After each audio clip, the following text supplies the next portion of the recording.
If you're not yet a subscriber, please go ahead and hit the subscribe button and also the little bell icon so you can be alerted each and every time we make a new video. Hi everybody, Ira Miller here with Homes Around the Village's YouTube channel. Today you can call me Professor Miller because I'm taking you back to school. What we're going to do today is we're going to learn about real estate contracts. So you might think, why do I need to know about real estate contracts? Well, if you're watching this YouTube channel, chances are you're interested either now or in the future to buy a home. And so what I want to do is prepare you for buying a home. So we've already talked about what I need when you do come and see me if you're coming to buy. And that is, if you remember, either a proof of funds letter, a bank account statement, or something that's going to show that you have the money to pay for a home if you're making an offer for cash on a home, or a pre-approval letter from your lender that says you qualify for this much money in the purchase of a home. But either one, the selling agent is always going to ask for one of these when we make an offer on a home. All right? So that's the first thing. Then we go out, we look, and we find you a home. All right, when we do that, we come right here into this office, this conference room, and we'll sit here, and I'm going to pull up a contract on the screen, just like I'm going to do here. So this is what we are going to talk about today. We're going to go over a contract. There's actually two types of contracts, okay? There's the residential contract for sale and purchase, and there's also another one called an as-is contract, and we're going to compare the two. There's only two spots on this right here that is going to be different from one contract to the other. We call this an offer right now. We don't really call it a contract until we actually get both parties to sign this offer. Once we get both parties to sign this offer, then we go ahead and it turns into a contract. All right, so what we're going to do today to make it really simple and for you to be able to see exactly what I'm doing, I have both of these on my laptop right here. So I'm going to go over both of these contracts. I'm going to show you the difference between an as-is contract and a residential for sale and purchase contract. And then this way, if you watch this video, then when you come in and you make an offer, you're going to see the exact same thing, whether it's one or the other. It's going to be one or the other when we make an offer on a home. So let's go ahead and get started. So the first thing I want to pull up here is I want to pull up the residential contract for sale and purchase. Well, let's back up just for a second. What I'm actually going to do is I'm going to be in my matrix, okay? This is my Stellar MLS. This is my MLS. This is where I find properties. I actually just made an offer on a property, which kind of prompted me to want to go ahead and do this video. Right? So 124.18, two matches down here at the bottom, and pull up the results. And then we're actually looking in Stonecrest. This home is $279,900, and this is the home. So what I'm going to do from here is I'm going to go over to here to my Form Simplicity. And when I click on Form Simplicity, up is going to pop my Forms program. But what it's also going to do, it's going to pre-fill these, like the address, the legal description, the name of the owner. It's going to pre-fill a lot of stuff. The selling agent, the buyer's agent, the names of the parties. And then when we do that, we're going to save it to a transaction. And then it's going to ask me, well, what kind is it? It's a residential, it's a purchase, and this is a video session. Right, so we just want to kind of name it that because we're probably just going to go ahead and cancel it. So we save it to a new transaction, and what's going to happen is I'll go ahead and do it for you right here, just real quick and easy. Select a library. It's from my Florida library, and then it's going to drop down. And here's the as is, because it's all in alphabetical order for me. And when I go ahead and do that, it's going to auto-populate. See how it auto-populates a lot of stuff in here for me, and then I have to go ahead and fill in the rest, but at least it gets it started. All right, so what we're going to do is we're going to go ahead back to the residential contract for sale and purchase. This is the standard contract here in Florida that we're going to work off of. So just like I showed you, I'm going to pull the name of the seller, and I'm going to put it in here, and then I'm going to get your name, how you want it to read on the deed. So it might be your first name, middle initial, last name, and wife's first name or husband's first name, middle name, and last name. So we'll put that right here as the buyer. This stuff's already populated for us. Now, as we get down here to paragraph 1, property description, like I said, it's all kind of auto-populated. I want to bring your attention to where it says personal property. All right, all this in here. This is already preloaded into your contract. So it says, unless excluded in paragraph 1E, which is down here, all this stuff is automatically included in the home. All right, so what's going to happen is you're going to see ranges, ovens, refrigerators, dishwashers, disposals, light fixtures, drapery rods, and draperies. Those remain. Pretty much anything that's attached to the house is going to remain. Window treatment, smoke detectors, garage door openers, thermostats, doorbells. Even now, television wall mounts and television mounting hardware has recently been added. But so together with it, see the built-in appliances, built-in furnishings, attached wall-to-wall carpeting. This all kind of, spells out what stays in the home. Couple of the things that I noticed are missing, and that is a microwave and washer and dryer. So those are the 3 things that I've noticed in most homes when you're making an offer on a home.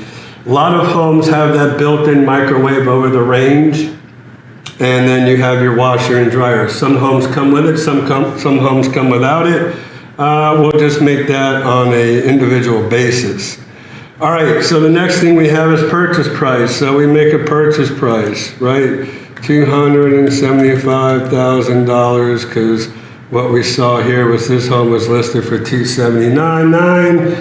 So we're making an offer. Then we're going to go ahead and we're going to put in a deposit amount, right? So with our deposit amount, I'm going to suggest that we make it a very strong deposit, just to get the seller's attention, saying, wow, this person is really serious about making an offer on my home. They don't have a $2,000 or $3,000 deposit. I'm going to suggest $10,000 or $15,000 or even $20,000, because the thing is that gets applied to closing anyways. And on an as-is contract, if you decide to back out of the contract, which we'll talk about in just a second, then you get your money back. So it really doesn't matter a whole lot what this figure is, but we want to get that seller's attention, so we want to put a good high number in there. Next thing you want to do is, I don't ever take a deposit with the offer, only until we get an accepted contract, which is called an executed contract. An executed contract is when both parties have signed the offer and have agreed upon the terms of the offer here, and now it's a contract. So I always check is to be made within, and it depends. If you're out of town, it depends on when certain things, but I normally put 2 to 3 days in here. If you're here, we just made an offer, I'm going to say, well, give us 2 days to get the deposit in. All right? Down here, the escrow agent name. So I always get that. Now, let me just explain to you what that's all about. Down here on this offer, on this MLS sheet here, marketing description on this home, at the very bottom it tells me who the escrow agent or closing company is going to be. Escrow agent and closing company, they kind of go together. Oxford Title Agency in this particular instance is what I would put right here. Why is that important? That's important because this is who you're going to make your check out to. So what I will do is I will highlight this, and I'm going to copy it, and I'm going to paste it. So if you are ever wondering who to make the check out to, who to make your deposit check out to, if it's cash, who are you going to wire your funds to? It's going to be this title company in this box right here. This is the company that's going to collect all the funds and then distribute them accordingly. So this is important information. Do you know? Then I'm going to put the address, the email, the phone number. All of this is for you in case you want to get a hold of the title company and talk about, hey, certain things that relates to the closing of the property. You'll want to go ahead and contact that title company. Okay? All right. So that's a very important box. If you're financing, I might ask you, what are you going to finance? How much do you plan on financing? So I put $15,000 up here in the escrow. So what do you plan on financing? How much are you going to finance? You might tell me most people will go ahead and finance 80%. So what I can do is I can put 80% up here, and then right here, it's going to adjust it. You'll have to come up with $40,000 in closing. This is what you're going to have to come up with, but there's going to be some extra fees in there. The title company is going to tell you what those extra fees are, and there you go. That's probably a reason why you might want to talk to the title company. All right. Time for acceptance. So we don't want this seller just to think about it for days and days and days on end. We don't want to do that. Maybe another offer might come along that's better than ours. So we want to kind of press them to make a decision. And I'm probably going to give you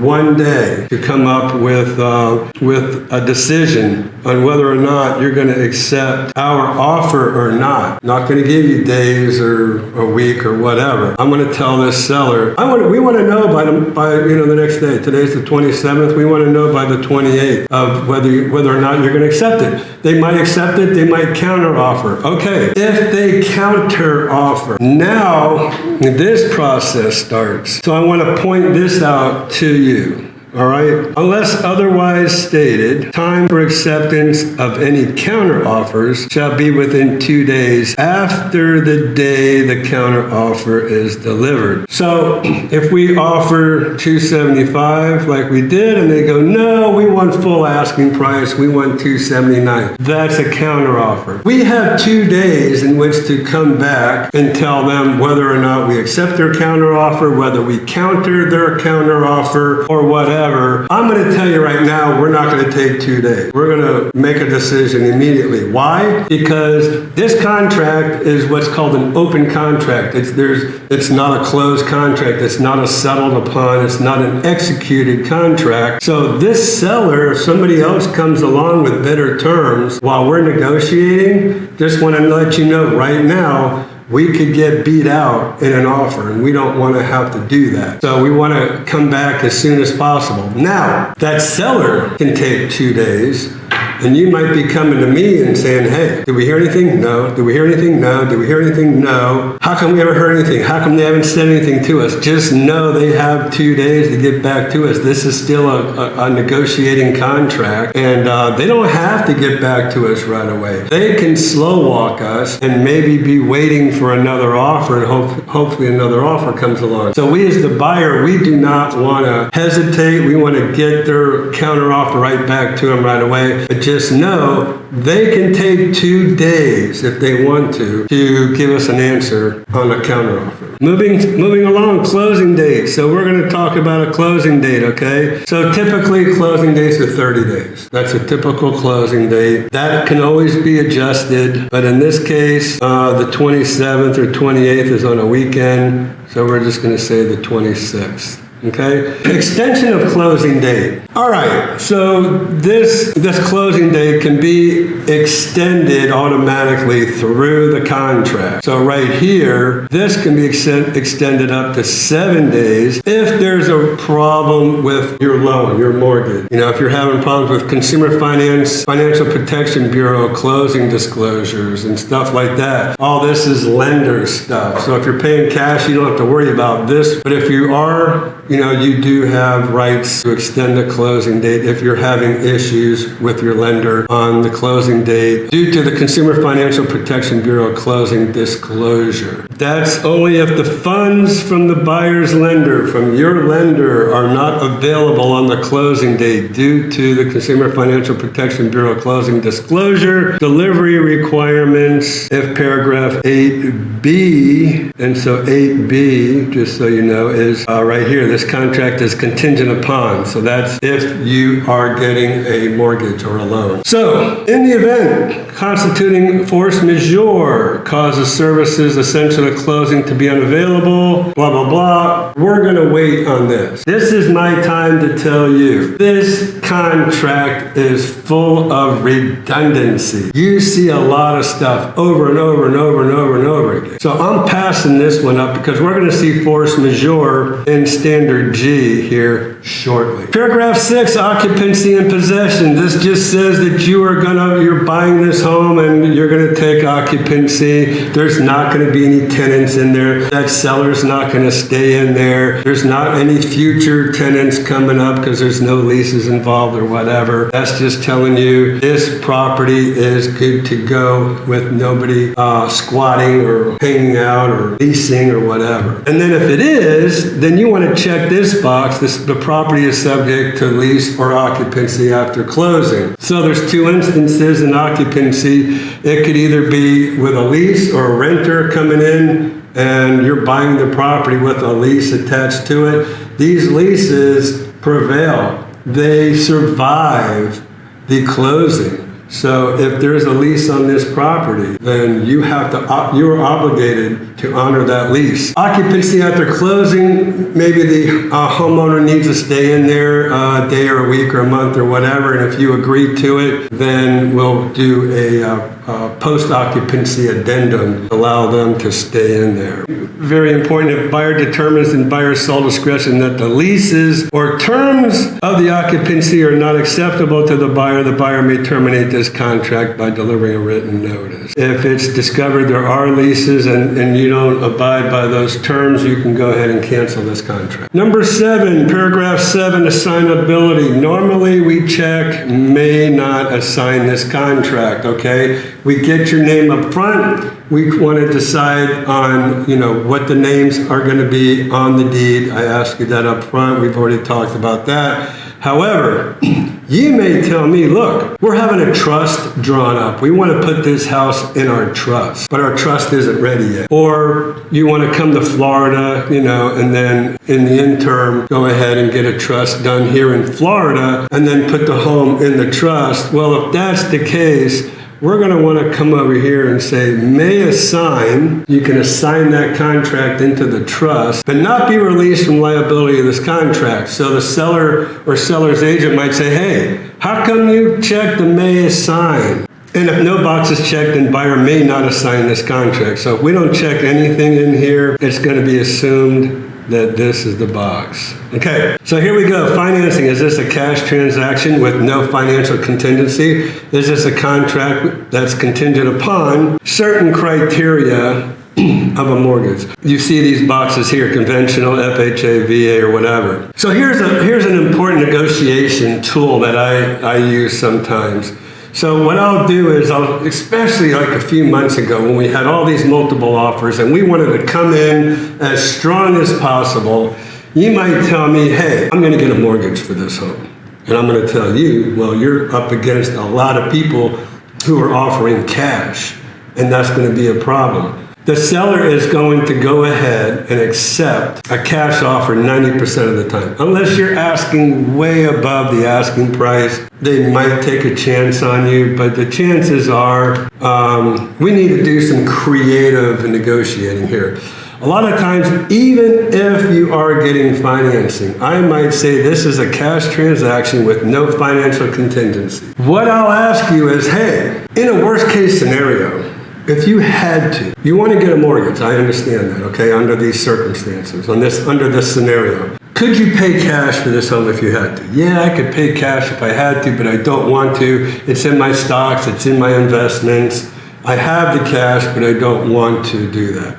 Well, if you have the cash, then the banks are going to pretty much loan you the money regardless. If you have something in an investment account or whatever account, but you want to get a mortgage, but you could pay cash if you wanted to, we're going to say this is a cash transaction. I'm really going to suggest you check the cash box, even if you are going to get a loan.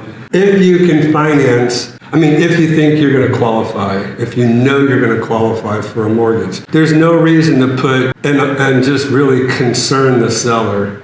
This allows us really to get the lowest price and under our terms. Once we click the contract is contingent upon, then it's kind of in the seller's court. We want to have the negotiation power, not the seller. So clicking this box, even if you're going to get a mortgage, is always best. And then you have all of this stuff about financing, okay? So you have to make an application within so many days. You have to tell them what you're qualifying for and how much you're going to put down. You don't want the interest rate to exceed a certain amount. Normal term of mortgage is 30 years. So this is all stuff that, and if you can see, you have to use good faith and diligent effort to obtain a loan during the loan approval period. You can see all this stuff. And by the way, I'm going to leave this up for you to read here right now. You can always stop this video and go ahead and read, because I can spend 2 hours in this video by reading the whole thing and explaining it to you. I'm trying to hit all the pertinent points. So I'm going to leave it up. You can stop the video, read it at your leisure. And if you have any questions, call us or email or text or whatever. We would love to hear from you, especially with this contract video. So like I said, you can stop this video right now. You could read all this because there's a lot to read in here, especially if you're going to get financing. This is what we're going to have to fill in. All right, closing costs to be paid for the seller. A lot of people ask me, what are my closing costs going to be as a buyer? Very minimal, about $500 to $550 for a home inspection. Let's talk, so this video is pretty much made for the buyer, not the seller. So we're going to kind of skip around. I'm leaving this again up for you. Normally, we'll go ahead and put the 1.5 in here. This is for your inspections in paragraph 12. We're in paragraph 9. Once we get to paragraph 12, this will be pertinent. Okay? But these are all the seller's closing costs. Right? They have to buy you title insurance. They have to pay for doc stamps. Documentary stamps is what the state of Florida charges per transaction in a home sale. The state of Florida gets $7 per thousand. So every $1,000 of the sale of a home, $7 goes to the state of Florida. This is how we get our budget money for the state, and we don't have a state income tax here. Okay, we don't no need because we get our money from the sale and purchase of property. So here are the things that I'm going to kind of skip through this for the seller, the buyer. Now, very few costs to the buyer if you are paying cash. If you're getting a loan, you're going to have to talk to your mortgage lender and say, hey, I need a good faith estimate. Ask your mortgage lender for a good faith estimate. This is going to give you an itemized breakdown as to what your closing costs are going to be. Because if you're paying cash, besides the home inspection cost of about $500 to $550, you're only going to have maybe another $500 in fees up here, unless you decide to get a survey. If you decide to get a survey, I don't suggest you get a survey in any of these master plan communities, like the Villages, Stonecrest, Del Webb, Spruce Creek, Del Webb, Stone Creek, on top of the world. Any of those master plan communities, they've already done all the survey work. I don't think you really need a survey because they already have a master survey already done. Owner's policy, that's only if you're getting a loan. So up right back here, owner's policy is paid for by the seller for you. So what is an owner's policy? It's title insurance. So the title company is going to do a title search. They're going to make sure there's no liens or anything like that on the property, and then make sure it's free and clear of any clouds, we call it, or liens or anything like that. So if they mess up, if they miss something, if something happens to pop up after you've owned the property, your title insurance is going to cover that. So no matter what happens, even if they miss something, you're covered with this title insurance. And the seller is going to pay that for you if the box is checked, which 99% of the time I check the box, and we're going to see that in a second, that says the seller is going to choose the closing company. Okay, so we'll see that in just a second. But going back to the buyer, you have very, very little cost if you're paying cash. And then you have these other costs, loan expenses, appraisal fees, owner's policies that you have to pay to the bank, lenders and title policies and endorsements. There's probably, I would say, a minimum of $5,000, $6,000, all the way up to about $8,000 or $9,000. Check with your lender, ask for that good faith estimate. Title evidence and insurance. So this again talks about getting your title insurance right here, okay? They're going to do a title search, and then they're going to go ahead and they're going to order a title policy for you, okay? And get you your title insurance. Here's the box I was talking about that we always check. Seller shall designate the closing agent and pay for the owner's policy and charges. However, the buyer shall pay the premium for buyer's lender's policy and charges for closing services. All right, so that means you are paying for a title insurance policy for your lender in case something happens. They want to make sure they're covered. You're covered by the seller if anything is missed, right? But they want to make sure, the lender wants to make sure they're covered. So you're going to pay a title policy if you're getting a loan. Miami-Dade, Broward region provisions. We're not in Miami-Dade. We don't need to worry about that. Now you're going to see surveys 3 times. Here's the second time. The first time we saw a survey was here. Survey and elevation certificate if required. Cost to be paid by the buyer. Like I said, you don't really need one. If you're outside of a master plan community, I would suggest you get one. Here's the second time you're going to see the survey, and there's going to be a third time. So at least 5 days prior to the closing date, because let me just say one thing about a survey and title insurance. And the reason I suggest you get a survey if you're outside of a master plan community, because if you don't get that survey, there's a lot of things that a surveyor can dig up, can find that will be applied to your title insurance. So for instance, if you have a fence on a piece of property and you buy that property and don't get a survey, and all of a sudden your neighbor comes knocking on the door, your new neighbor says, hey, just want you to know, welcome to the neighborhood, but your fence is on my property and I want you to move that fence. You're like, what are you talking about? Well, I was friends with Joe Schmo over here. We were all buddies. I didn't care. I don't really know you. I really wanted that fence moved, and now that he's gone, I really would like to have that fence moved off my property. And they have every right to do that. So that's why I suggest you need a survey. And if you get a survey and your neighbor comes knocking on the door, you go, hey, I got a survey, And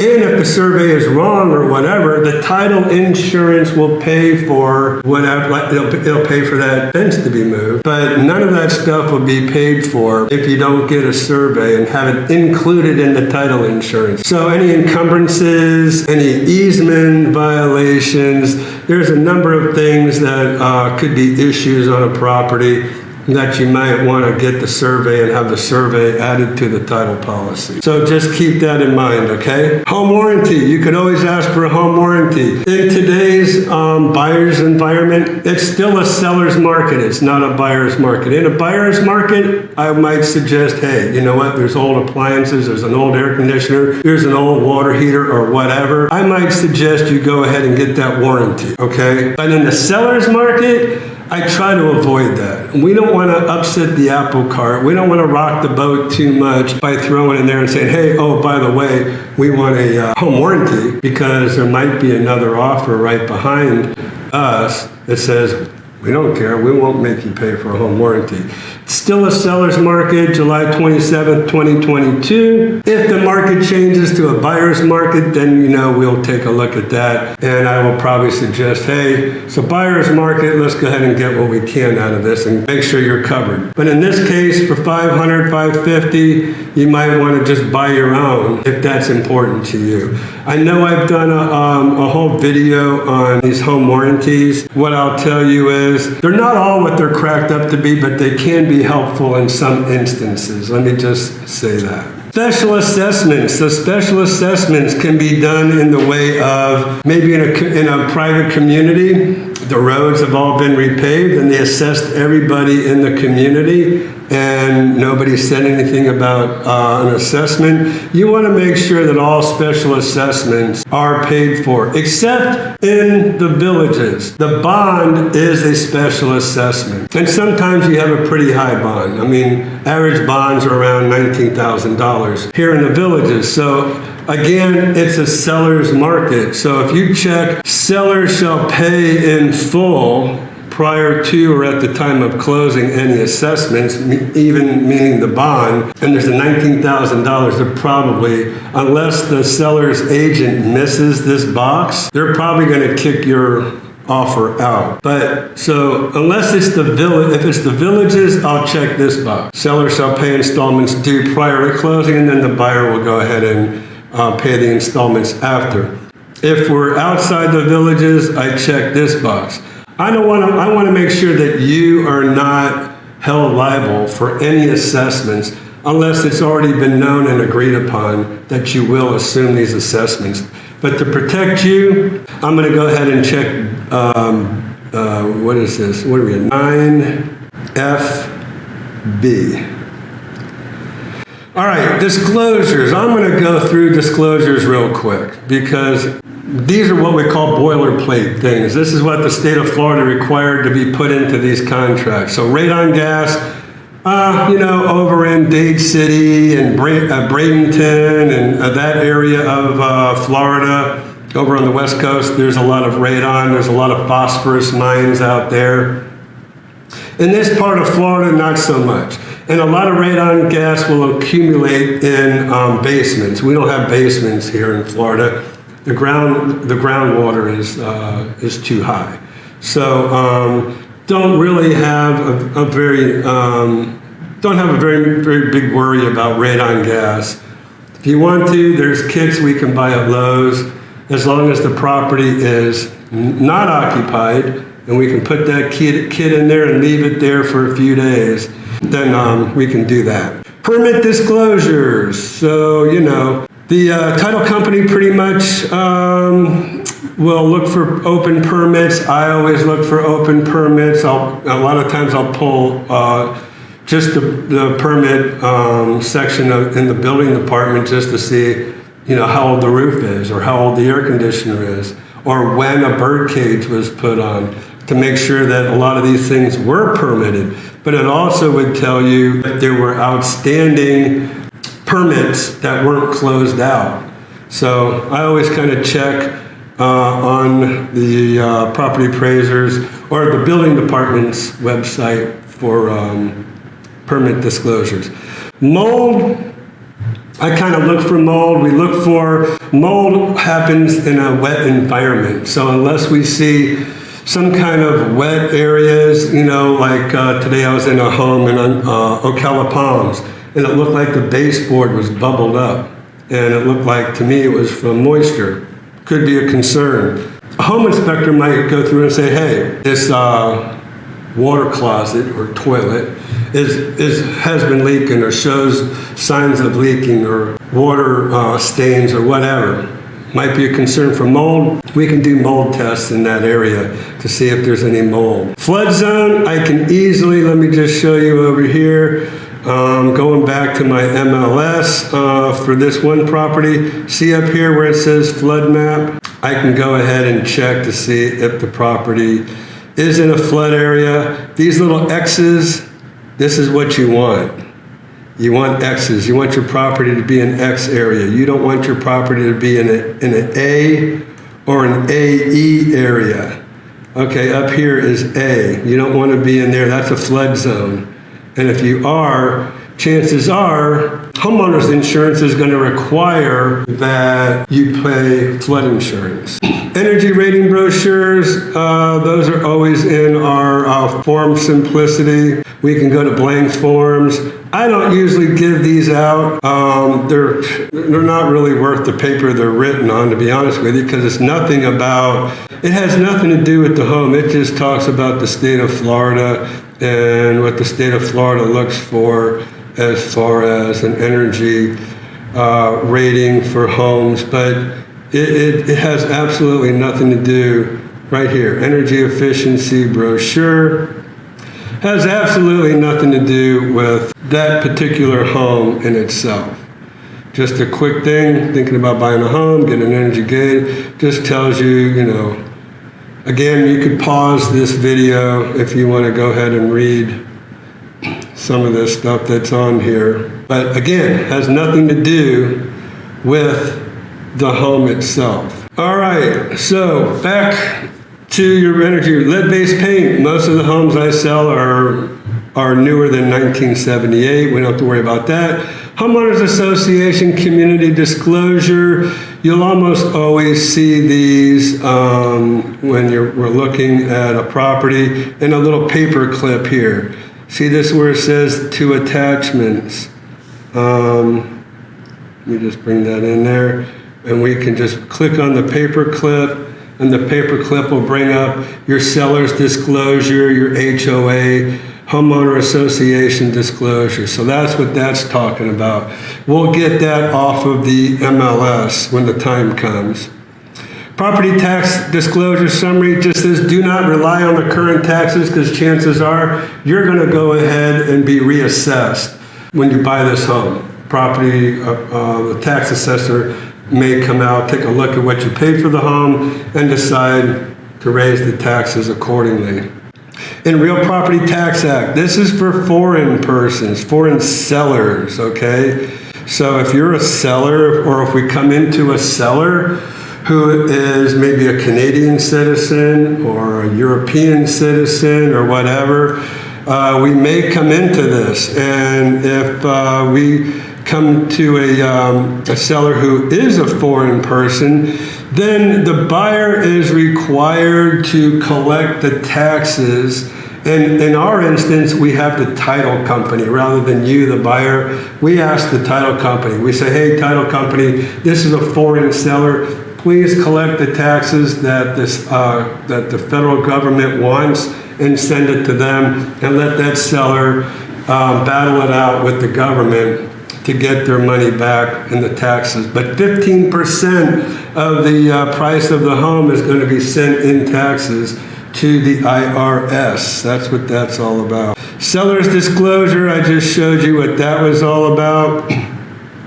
This seller's disclosure just lets you know the seller is telling you what they know about the property. Okay, that we'll do another video and talk about the different disclosures and addendums. Property maintenance, except for ordinary wear and tear and casualty loss and those repairs, replacements, or treatments required to be made by this contract, seller shall maintain the property, including but not limited to the lawn, shrubbery, pool, in the condition existing as of the effective date. And what is the effective date? That's the date all parties signed the contract. Okay? So they have to keep this property in the condition in which you saw it, entered into a contract, and got the contract signed. Here's paragraph 12. This is the difference between an as-is contract and a residential contract. This inspection period, we try to be aggressive. We say 10 days. They do allow you 15 days as a default. But to have your WDO, which is wood destroying organism or termite inspection, and for permit inspections, just to conduct an inspection of, it doesn't mean that the repairs have to be done in this time frame. This is just in the event that, we enter into a contract and then we get a home inspection. So we have 10 days now to have a home inspection done. And within that 10-day period, get the home inspection done and get their inspection report to the seller.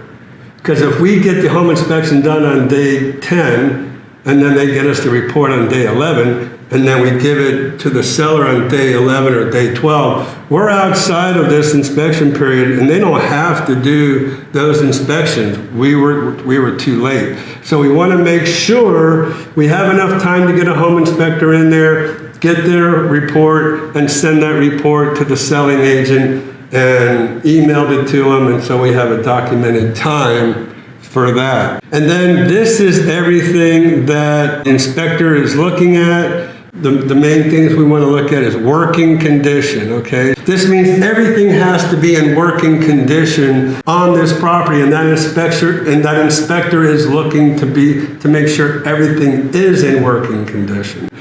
Cosmetic conditions, which is over here, cosmetic conditions, means aesthetic imperfections, even cracks in concrete. Well, let me back up. Working condition means torn screens or screens with holes in them. That screen is not in working condition. If little bugs and stuff can get through that screen, it has to be fixed. However, stuff like scrapes, scratches, nail holes, caulking and sealing, walls, floors, even cracked concrete, okay, is considered cosmetic. So unless it's deemed structural cracks, they don't have to repair them.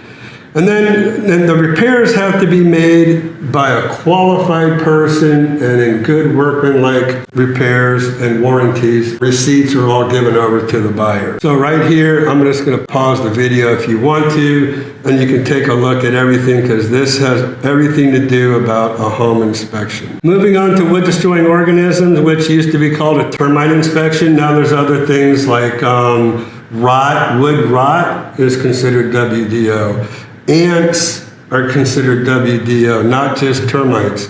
So that's why they adjusted it to wood destroying organisms.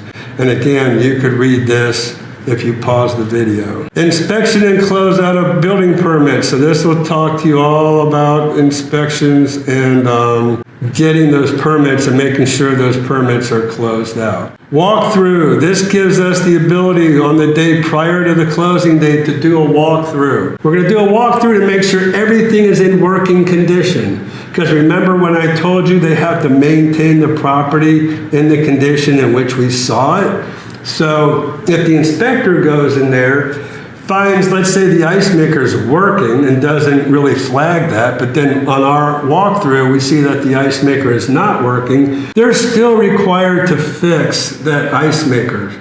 And I've gone to battle with many agents about things that need to be fixed. They're telling me, no, it wasn't in the inspection report, it's too late. No, it's not too late. I quote that paragraph to them, and then they reluctantly get it fixed. So that's what walkthroughs are for, is to make sure everything is in working condition and to make sure all the repairs are done that we told them we found in the inspection report. And then repair standards and assignment and treatment of contracts. Again, they have to give you all those warranties. Escrow agent and broker, paragraph 13. Any closing agent or escrow agent, collectively agent, receiving the deposit or other funds or other items that is authorized and agrees to accept them. So this just talks about what your escrow agent is going to do. They're going to collect your deposit, how they're going to apply your deposit, and then let you know that they received it. This gives you a whole idea of, if you're wondering what's going to happen once you give your deposit, there you go. Your escrow agent is going to handle that. All right. Professional advice, broker liability, paragraph 14, right here in bold. This is the important part.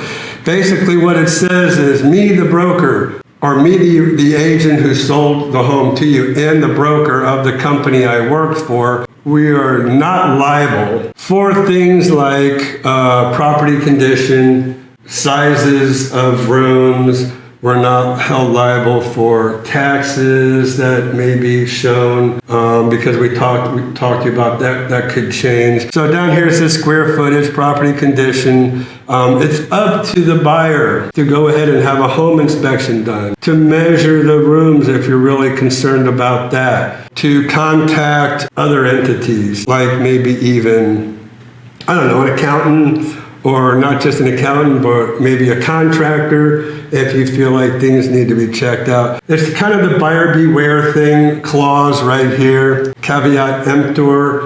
This is what that's all about. So you want to take your time and read a little bit about this. Paragraph 15, what happens if the buyer, if you default? Basically what happens is if you default, then you're going to lose your deposit. And then once you lose your deposit, that's pretty much buyer and seller. So here I'll read the first part of it. If buyer fails, neglects or refuses to perform buyer's obligations under this contract, including payment of the deposit, within the time specified, seller may elect to recover and retain the deposit for the account of seller as agreed upon as liquidated damages, consideration for execution of this contract, and in full settlement of any claims, whereupon buyer and seller shall be relieved from all further obligations. Basically what it says is, if you don't perform according to the contract and close on this contract, if nothing else prevents you from doing that's in the contract, then you forfeit your deposit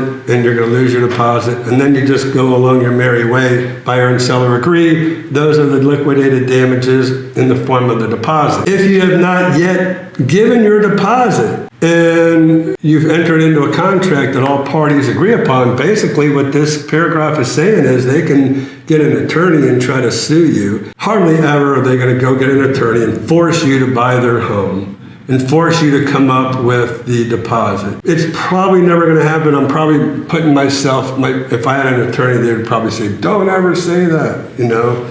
And so the chances are slim. And if you enter into a contract, both parties sign it, you don't come up with your deposit, it's doubtful that a seller is going to go get an attorney, spend the money to have an attorney come after you to force you to give you the deposit. It's doubtful. I'm not saying it's impossible. Anything's possible, but not probable.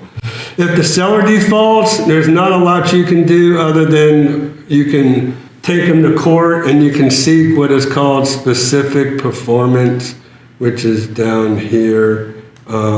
Specific performance goes in front of a judge, and the judge says, hey, Mr. Seller, or Mrs. Seller, or Mr. and Mrs. Seller, you entered into a contract, and then you kind of violated the contract, and you defaulted on the contract. But I see that you've sold your home now. So why did you do that? Or I see you've entered into a contract with somebody else. That judge can turn around and tell that seller, hold that seller in contempt or whatever, and just say, look, I see that your reason you didn't fulfill the obligations of this contract because you had somebody else that wanted to buy this house for more money, and so a judge can really slam them for that. Now, disputes resolution. So this chapter 16 says that you'll go through mediation and or arbitration before you seek an attorney to try to resolve any disputes. And if you can't resolve your disputes, then if the parties get an attorney and fight it out, the prevailing party will get their attorney fees paid for by the non-prevailing party. So if you lose, you're going to pay not only the expenses for your attorney, but the seller's attorney as well. We have to make darn sure you're within your rights. Title evidence, restrictions, easements, limitations. This is just talks about the title commitment, what's in it. This is long. I'm going to go ahead and let you read this. This just, talks about getting you good and marketable title. There's going to be a title search. They're going to make sure that, you're going to get a free and clear title at closing. Here's survey for the third time. All right, so again, talking about surveys, we talked about that. In a master plan community, you might not want to spend the money for one because it's already had a master survey done, or you might want to. Just make sure that, we talk about a survey whether or not you want to spend the money on one because they're getting pretty expensive these days. Ingress and egress says that there is access to and from the property. Lease information just says that seller shall at least 10 days prior to closing furnish to buyer estoppel letters from tenants or occupants specifying the nature and the duration. This talks about everything about the lease. Liens, the seller's going to give you an affidavit at closing says this property is free and clear of all liens. Time is of the essence in this contract, so if for the most part it's all in calendar days. However, there are some instances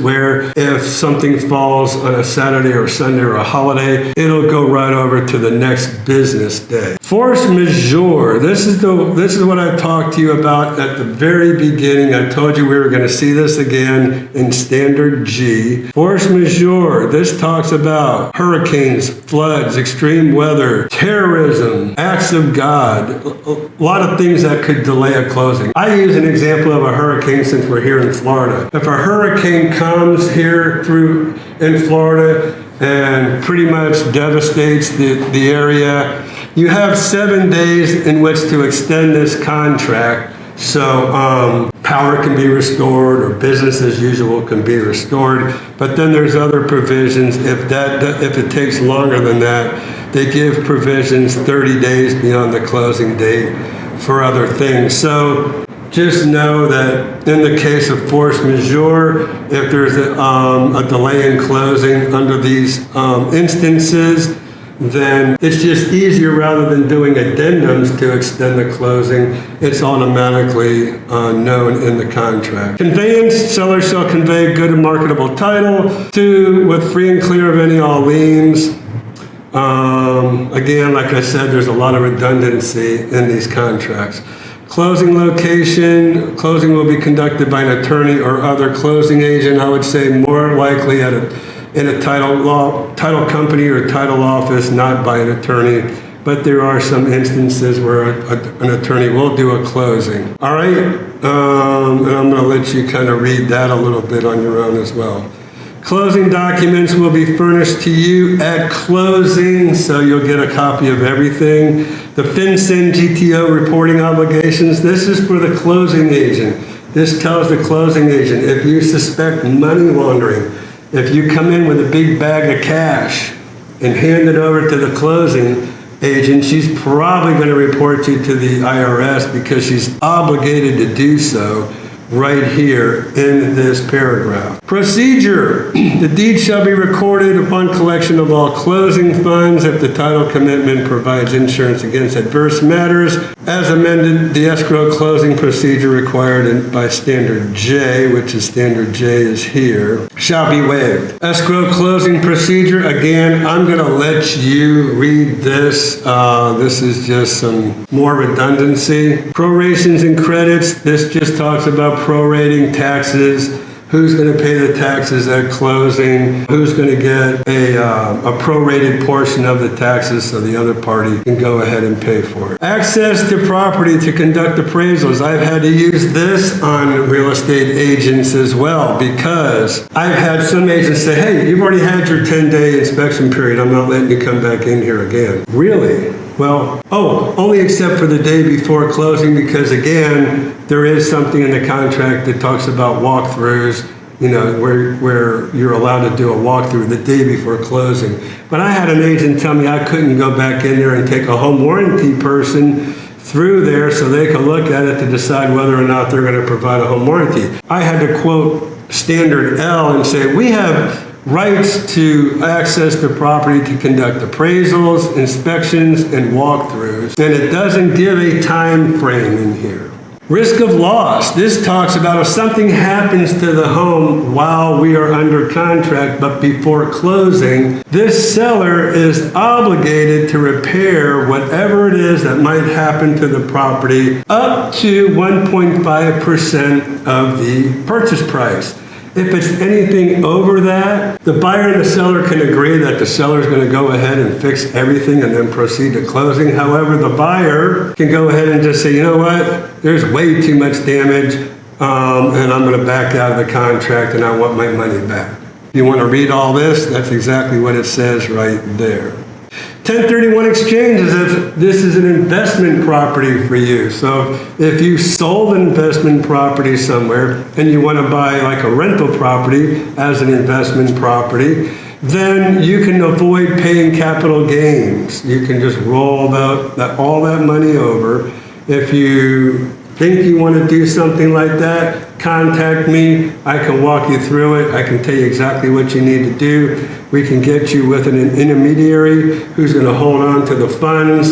There's a whole procedure in there that we need to talk about if you're going to want to avoid capital gains and take all your funds and roll them over into another investment property. All right, the contract is not recordable. So they record the deed, but they don't record this contract. However, we hold your contract up to 7 years. So we're always here for you. If you need copies of anything, we have all your documents recorded and we're holding it. We charge $399 to do that. So I think I did a video earlier about why we charge a $399 fee. That's part of the reason why for our services and for storing your documents for 7 years. Integration and modification, this just says this is the full and complete version of the contract. Waiver, this says if you tell the seller, well, don't worry about whatever it is, one part of the contract. Don't worry about fixing the screens. I don't care about that. That's moving away from what the contract says. And just because you say, you don't have to perform what's in the contract, for instance, making a repair of something that requires to be, it doesn't nullify or it doesn't void the whole contract. Just allows you to be able to do that inside the contract. Riders and addendas, that's really nothing. Collected or collection, that's really nothing. That just talks about collecting your deposit. Applicable law and venue, this is just according to the laws of the state of Florida. FIRPTA, all right, we've already seen this once before. Again, if you're buying a home from a foreign person, you're going to be required to hold back some funds. And again, we're going to get the title company to do that. So again, redundancy, but here's a little more detailed version of what that's all about right here. Okay, so again, you can pause this if you want to pause and read it. That's it. If there's any other addendas, we can check it off. There's different things in here, kick-out clauses we can talk about. FHA, VA financing, if you're getting an FHA or VA loan, we'll have to go over that with you. So there's just different addendas. We can do additional terms. Seller agrees to sell the property with all the furniture in the house seen on the day of the contract or whatever. So that's it, guys. So sorry if this took a little longer than expected. This is something I think everybody should know about. I think everybody should go through. I'm probably going to have to go over it with you whether you read this or not. But if you said, hey, I saw that video of your contracts. Oh, one thing I didn't do real quick. Didn't talk about an as-is contract. So the only difference between this contract I just went over with you and an as-is contract. Number one, in paragraph 9, you don't see any provisions in here like that 1.5% for repairs, for general repairs, for WDO repairs, for your permits. You don't see that in here because this is an as-is contract. But it doesn't mean necessarily it is as is, okay? So here, paragraph 12 is very different. You don't see all the provisions for the different repairs that are required to be made, simply because in an as-is contract, the beautiful thing about an as-is contract is you don't have to buy the property. If we put 10 days in here, you have 10 days to get your home inspections, and you have 10 days to tell the seller if you determined whether or not you want to accept this property. But if buyer determines in buyer's sole discretion that, and I want you to look at this part right here. So what it says is, if buyer determines in buyer's sole discretion that the property is not acceptable to the buyer may terminate this contract by delivering written notice of such election to the seller prior to the expiration, up here in 10 days, of the inspection period. If buyer timely terminates this contract, again, in their sole discretion, you don't even have to give a reason. You just have to say, it's my discretion. If you determine that you're going to go ahead and terminate this contract, the deposit shall be returned to the buyer. Thereupon, buyer and seller shall be released from all further obligations under this contract. That's the only difference between a regular residential contract for sale and purchase or an as-is. It just means, now, can you negotiate repairs? Absolutely. You can tell the seller, look, I'm going to cancel this contract. It's my sole discretion to do so.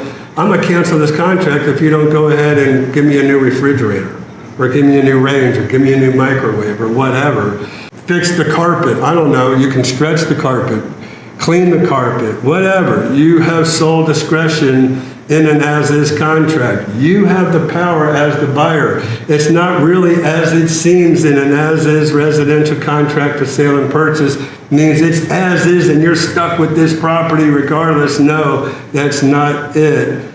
I just showed you here how, and I'm going to go right back down here one more time, and I'm probably going to go ahead and let you read it over real quick one more time, paragraph 12. So they still have to maintain the property in which you saw it. We saw that in the other contract. And then here is pretty much, you don't have a huge paragraph or 2 or 3. It's just this right here. All right, so there's the 2 differences. And then you go on with your walkthroughs, and everything else pretty much is the same. All right, so I want to thank you so much. If you held in there to the end, kudos for you. God bless you. I appreciate you staying at least till the end. And you know what? Maybe you paused halfway through this video or whatever. But I've really wanted to make this video for a while now. Again, it's going to help me as well as it's going to help you know exactly what you're looking at as we go and fill out this contract for you. If you have any questions, comments, whatever, we'd love to hear them. And if you're coming down, let us know. We'd love to help you. We'll go over this again, And you can tell me how much you know or how much you don't know, or if there's something in here I really need to go over with you in detail, just let me know, okay? Thanks so much for watching. We're gonna wrap this up. Looking forward to seeing you in my next video. If you're not yet a subscriber, please go ahead and hit that subscribe button. We'd love to have you as a subscriber, and also the notification icon so you can be notified each and every time we make a new video for you. Thanks so much for watching. We'll see you in our next video.